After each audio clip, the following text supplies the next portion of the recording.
Welcome back to the Team to Beat Miami Heat podcast, your one-stop shop for daily Miami Heat content. My name is Amir. Going live today. There's no Miami Heat game today, thank God. We get a quick break before we play against the Hawks in a home and away series.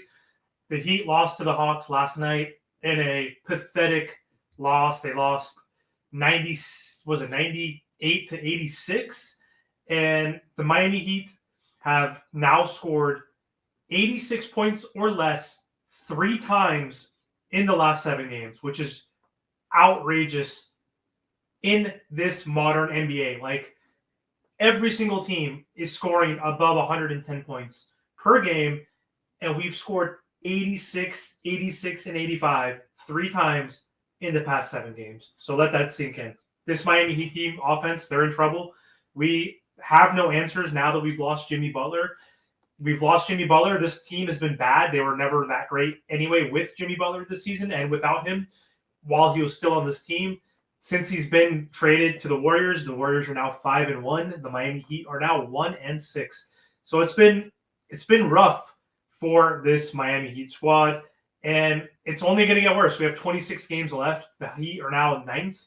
So we are in the play-in, and it seems like we're going to be stuck in the play-in for the 3rd season in a row, unless things drastically change. And I don't know what is going to drastically change for this team. This team, they are who they are at this point, and they're a mediocre average team. And right now we're dealing with some injuries, and that's not going to help us moving forward. Nikola Jovic was diagnosed today with a fracture in his hand, and he is going to be reevaluated in the next 4 weeks or so. He's not going to have surgery, which is good news, but he's going to be done for the season. I don't think he's going to come back anytime soon. Trent says, stop talking and respond to my comments. All you said was my name, Trent. What's up, Trent? Ask me a question and I'll respond. But anyway, Nikola Jovic is out, which is a big loss because he was our 6th man off the bench. But either way, if we're relying on Nico, we're in trouble. He's 21 years old. He's inconsistent, and Nico's had an up and down year. He's been in and out of the starting lineup and in and out of our rotation. And, he's averaging, 10.7 points per game, 3.9 rebounds, 2.8 assists, shooting 37% from 3, which is fine. He's only playing 25 minutes per game, which is a good amount, the most in his career. But if we were relying on Nico, this team is cooked anyway. So that sucks that we lost Nikola Jovic. We also might lose Bam Adebayo for a game or two. He, I think, injured his calf in the last game against the Hawks. So right now, Bam is questionable for tomorrow's home game versus the Hawks with a right calf contusion. Kevin Love should be back. He has missed the last few games because of personal reasons, but he's been out of the rotation anyway. So I can't imagine us depending on Kevin Love, who is 35 years old and can't run or can't play defense at this point. So I'm not going to be surprised if we start sitting Terry Rozier out indefinitely and leaning into the young guys. So that's my title basically for this live. Should the Miami Heat start playing Isaiah Stevens, Keshad Johnson, and Josh Christopher? So I think the answer is yes. Trent says, don't be surprised if players start missing games mysteriously. Yeah, exactly. We could see Tyler missing games. We could see Bam missing games now. We could see our veterans not playing anymore. And I think right now I am torn between wanting this team to tank for the betterment of this team and actually not tanking so that this team could make the playoffs and get their ass whooped, but get that experience. Like having Kel'el Ware get experience in the playoffs could be valuable. I would have said Jovic getting more experience in the playoffs because he played pretty damn good against the Celtics, even though we got our asses whooped 4-1, had some good moments. But he's probably not going to be ready when we go to the playoffs if we do make it out of the play-in. So I'm pretty much torn, but I'm not a believer in tanking. That's for shitty teams, for shitty franchises. So not the biggest fan of that. But there's so many fans in the Heat community that, like on Twitter, want us to tank because it's a really good draft. And I understand that sentiment, but I don't like tanking. But if you want to do some sort of soft tanking and also see what building blocks we have on this roster next season, I think Spo needs to stop playing Burks, needs to maybe stop playing Kyle Anderson, even though he's been decent. Stop playing. Who else is old on our bench? Don't play Kevin Love. Don't play Terry Rozier. And play Kashad and Isaiah and even Josh Christopher to see if we can develop them and turn them into the next Gabe Vincent, Haywood Highsmith, Caleb Martin, Max Strus, so we can have cheap contracts. Because right now, all our money is going to be tied up between Bam, Terry, Tyler, and Wiggins next season. So we have BG Victoria, Texas. You're having a good day. Are you having a good day? I'm having a good day. In general, yes. I hope you're having a good day. Thanks for hopping in. Deadly Kitten says Miami is lost this season. They definitely are. Right now, we have no direction. Spo's been pretty awful these past few weeks, few months. The Miami Heat team in general they're just struggling. So in the year 2025, not even the season, but we are 10-16 since January, which is not great. We are 3-8 in our last 11 games. So we have been struggling mightily, and this Miami Heat team, we cannot beat any good teams. That has been an issue with us for the past 2 seasons. Even with Jimmy Butler last season, we were still struggling to beat the top teams in the East and West. And this season, right now, against 500 teams and above, we are 8-20, which is atrocious. We are just an average team that can only beat the crappy teams, which is not a good place to be. We are losing games like we did last night to the Hawks, like we did a few weeks ago to the Bulls, like we did before the All-Star break against the Dallas Mavericks, who had no Davis, no Gafford, no Lively, no Kyrie. Like Dante Exum busted our team up. Like we've lost to the Jazz. We've lost to the Raptors. There's so many games that we've lost. And it's frustrating to see. And against the sub 500 teams, we're 17-9. That's fine, but we're only 18 games above 500. Like 6 of those losses, like I said, were in horrific manners. Like we should have not lost 6 of those games. And if we won 6 of those games, we'd be 2 games above 500, and we'd be like almost the 60 in the East. So don't get me even started on the amount of games we've lost double-digit leads in the second half. We have been up by 14 or more in 14 games, which is the most in the NBA in the second half. So not only are we having our dreaded turn quarters, which we're all familiar with for the past few seasons, it has now become the fourth quarter crunch time, closing time, where we are taking 8-point, 10-point, 15-point leads into the fourth quarter and shitting the bed, scoring 9 points in the fourth quarter, scoring 20 points in the fourth quarter. It's been rough. So the NBA fan in here says, yo, what's up, NBA fan? Stinson says Wilt Chamberlain is the GOAT. I don't think so. He's obviously one of the best centers, though. Martel, what's up, man? Hope you're doing well. Grasshopper Plus says Cavs. Cavs are looking good. I don't see them as a threat to win a championship, but anything's possible, like Kevin Garnett said. Fortnite Madness says the Super Bowl is Sundays, February 2026. Anyone ready? Ugh, I don't even want to talk about football season. I'm a Niner fan, so they're even more frustrating than this Miami Heat team. But anyway, the Miami Heat, they need to figure shit out, and we obviously need to get Josh Stevens or Isaiah Stevenson, Kashad Johnson, and Josh Christopher in this lineup right now, because Terry Rozier has been horrible this season. We can't blame Terry for every loss, though, because, like I mentioned, we've won 3 out of the last 8, and out of those 8 losses, Terry has not been here for 3 of those games. So it's not been completely on Terry Rozier. It hasn't completely been on Spo. Last game, the Miami Heat literally missed. Let me see what the stat was. The Heat shot 5 of 35 on open or wide open threes last night against the Hawks, is that Spo's fault? No, he can't control that. 5 of 35. They were missing wide open shots. That's 14.3%. So that's not on Spo. Other times it is on Spo. Why? Because he's allowing Terry Rozier to play in the fourth quarter. He has been closing with Terry Rozier at times. He's keeping Tyler and Bam on the bench to start those fourth quarters every fourth quarter, And against the Bucks in that game where we were up by double digits in the third, we were up by 15, and the first half we were up by 14. We were going into the fourth quarter up 8 points, and who came in? Who started the fourth quarter? Terry Rozier. And we had Tyler and Bam on the bench. In the first 2 minutes, we went from up 8 to down 4. 12-point swing in 2 minutes. Kevin Porter Jr. just dominated and had like 7-8 points in those 2 minutes. And that's Spo's fault. Spo is having issues with lineups and rotations and his substitution pattern, and he needs to figure this shit out. I got my boy Van Lee in here. He says Spo's press conference was uncomfortable to watch last night. He knows we're cooked. Spo keeps on saying we're getting close. We're almost there. What do you mean you're almost there? You're 8-20 against the 500 teams. Like, you're almost there, like in terms of almost dominating sub 500 teams. You're not even doing that. You're 17-9. That's great. You're 8 games above 500 against the Wizards and the Hornets and the Bulls and these crappy ass teams. But every time we take one step forward, we take 3 to 5 back. Like, I don't understand why Spo is saying that. I know he has to be positive. He's a coach. What is he going to say? We suck.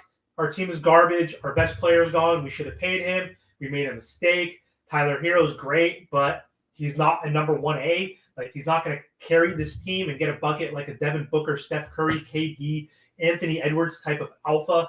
He's not that type of guy. But he's also very good at helping us, but it's not leading to victories, and that's not his fault. Bam has been stepping up. Bam besides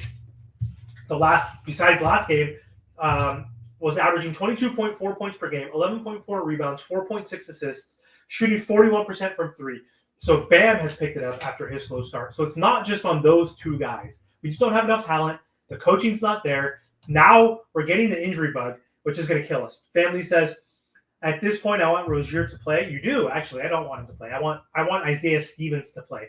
Might as well. The offense was scary against the Hawks. That was the second time all season they held the team under 100 points. Yeah, exactly. So the Hawks have been getting crushed on defense. Their defense is not good. They're a bottom 10 whatever defense in the NBA, and they shut the Miami Heat down. But also, to be fair, it wasn't so much their defense. Like I read that stat, the Miami Heat shot like crap from three wide open. So it wasn't just their defense, but still, the Hawks all season long have allowed only one team below 100 points. Van Lee says, Cooper Flag ain't changing this. If we somehow get a top 5 pick, they have to choose very carefully. Yeah, a top 5 pick is not going to help us next season, but it can help us in a few seasons. But still, the chances of getting Cooper Flag are getting better and better. But I want to ask you guys in the chat, do you guys think we should play Isaiah Stevens and bench Terry Rozier? Van Lee, we know you want to play Terry. I don't know why, but let me know in the comment section, do you guys think Isaiah Stevens should get a shot? Because for those of you who want to tank, you guys should want Stevens and Keshad to play. I don't know why we're not playing Keshad. We signed him to a standard contract, and he hasn't played in God knows when. Like, when was the last time Keshad got any garbage time minutes even? Like, he hasn't even played in garbage time.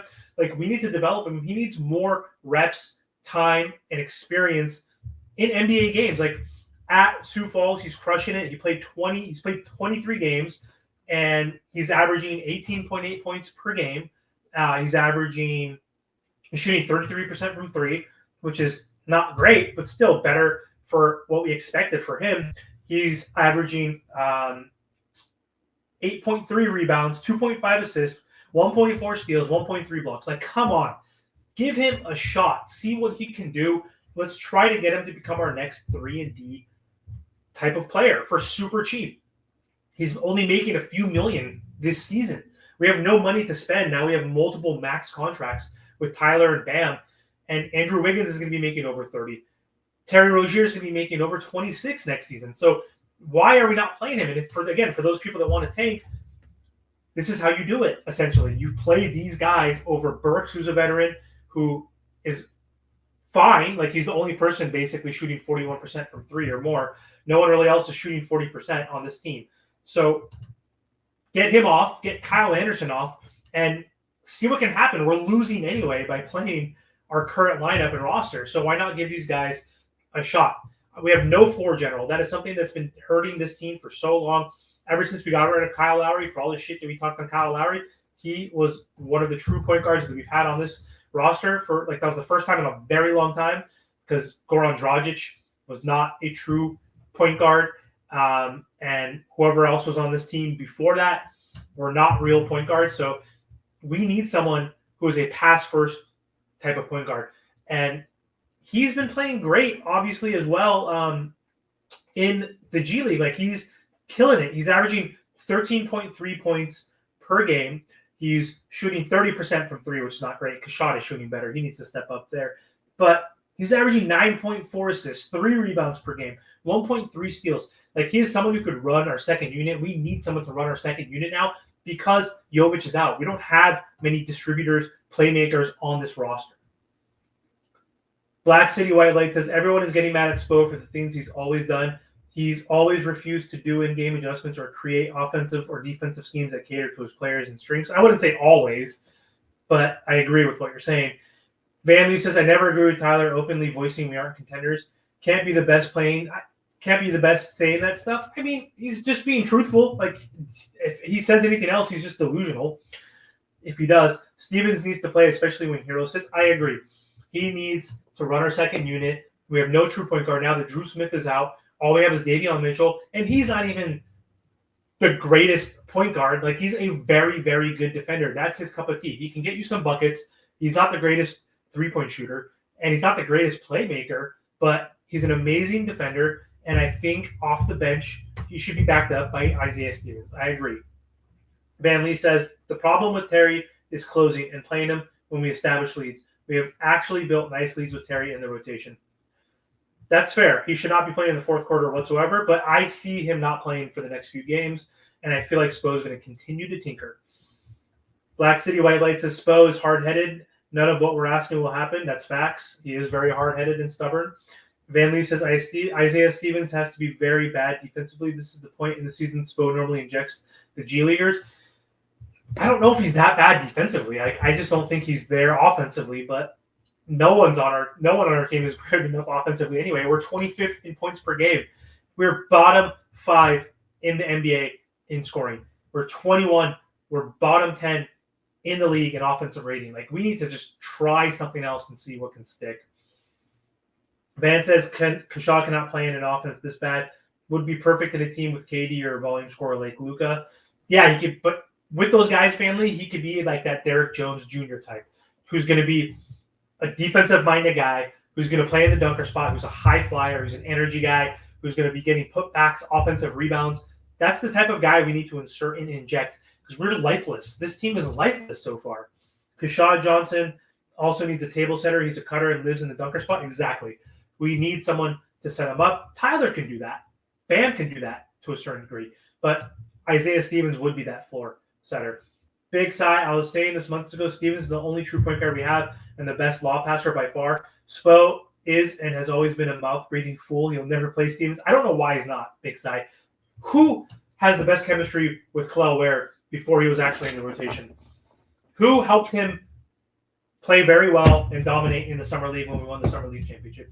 They have a lot of chemistry. Isaiah Stevens and Kel'el Ware have great chemistry, and I think Isaiah Stevens can build that chemistry with Bam Adebayo. We see Bam has been getting a lot more lobs lately now that Kel'el has been in there as well, from Tyler Hero, from Duncan Robinson. So why not play Isaiah Stevens and give him an opportunity?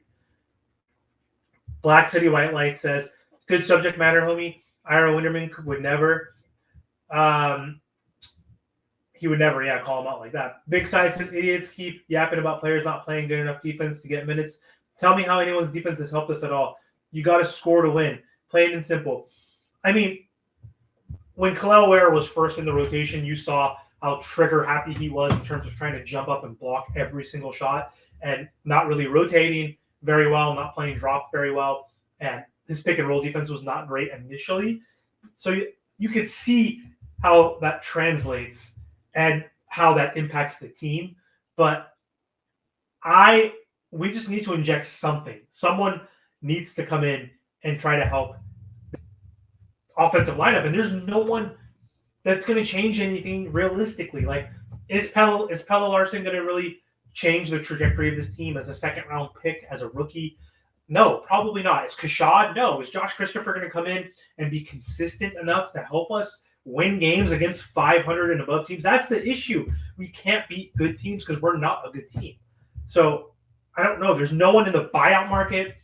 There's Seth Curry. There is Cam Reddish. These are some guys that could be available, but it's like, what are those guys going to do to help us win? I don't know. Brian says yes to all three, especially Johnson. We need to inject Johnson in there first. I understand with not really playing Stevens, perhaps, because he's not that prototypical type of guy that Spo likes, but Kashad is that prototypical guy that we need, that wing defender, defense first, some guy who can hit some shots, but we need to give him an opportunity. He's a standard contract. Like, why are we not when we're literally 3-8 in our last 11 games? It doesn't make any sense. When 3 of the last 7 games we scored 86 or lower, why are we not giving these young guys an opportunity to see what we have? I don't understand it. Big Size says the Heat culture is ass. They need to look outside the organization to help the offense. Yeah, we need KD. We need Ja. We need Anthony Edwards. We need somebody. Pat is a senile old man at this point and needs to allow someone else to take over. Yeah, he's 80 years old, man. He needs to quit pretty soon. Quantum Vortex says our bench sucks. Yeah, our bench is pretty terrible. So on our bench right now, again, Nico is averaging 10.7 points per game. He's done. Terry is averaging 12 points per game, but he's been shooting horrendously. 30% from 3, 40% from the field. He's having a terrible season. The only other person that averages double digits off the bench, Duncan, 10.5 points per game. He's shooting 37% from 3, which is good. 41% from the field, not very good. So we only have 2 guys in double digits. Jaime Jaquez, only 9 points per game. Haywood, out of the rotation, 6 points per game. We are struggling on the bench. Our offense, our starting lineup is struggling too. Brian says Stevens is good, but he's small. That's another issue too. But who cares at this point? We need someone who could literally set the table for this offense. Ware should have played from day one so he could get the experience. I agree. Spo always wants to put people on the 8-year plan. He has Bam on for improvement. I agree. I think we should have gave him more opportunities, more like we should just throw him in the fire. But we did have Jimmy Butler on the team at that point. So who knows? I don't know. I guess we were a playoff competing team, never going to say contender with this roster. Van Lee says shocked Middleton was not bought out. I am too. It's because he has 2 years on his contract. He'll probably get bought out next season.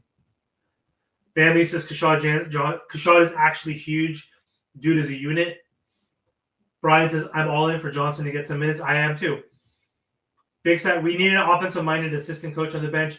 I don't give a fuck about former players who need a damn job. Hire someone who can get the most out of the talent since Spo can't.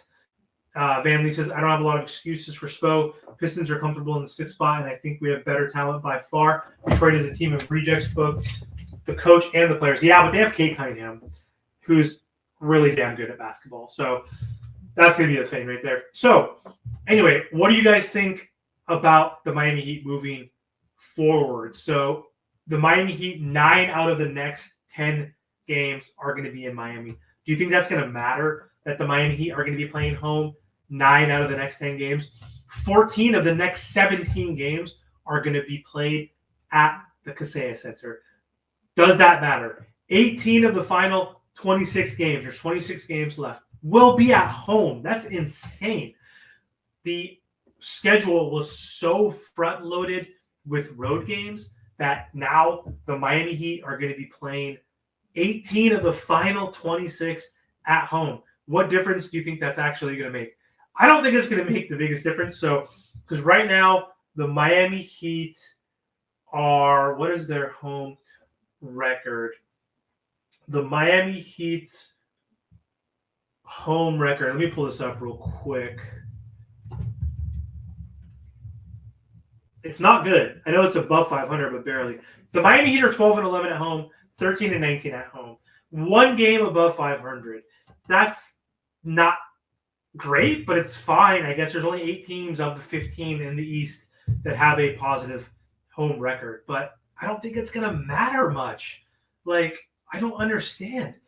Like, what's that going to matter? Who gives a shit that we're playing at home when we suck? 12-11 is not good enough. It's not good enough. Big Sai says, Amir, you're the man, by the way. Thank you, Big Sai. I appreciate it. And we have 44 people in the chat right now, so thank you so much for watching. If you guys aren't subscribed to the channel, if you guys could subscribe to the channel, that would definitely mean a lot to me. I appreciate it.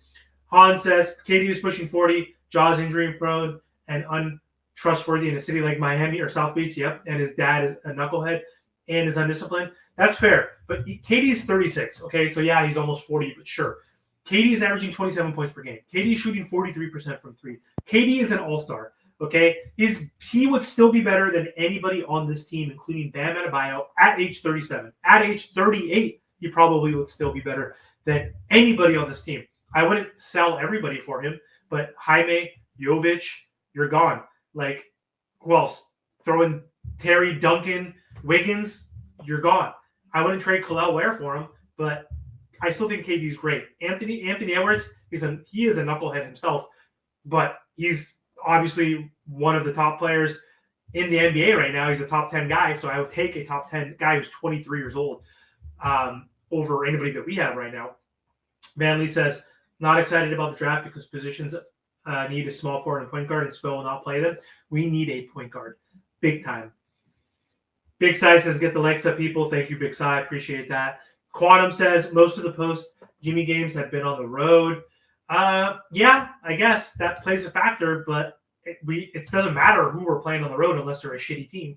Because Quantum, we can't beat anybody who is 500 and above. We're 8-20 versus actual good teams. Vanley says, watch Kevin O'Connor's interview, Gambo from Phoenix, and he said KD doesn't impact winning and is not a leader. He is like a hired gun. Very strong words. Maybe true, but we need those 27. We need those 27 points per game. He's not going to be that guy who carries us as a two-way player. He is someone that we need that is an elite bucket getter. Bam and Tyler are 27 and 25. They can carry the Miami Heat in the regular season. They need a sniper like Kevin Durant. It's about the fit. It's the bench that's giving up our leads. That's very true.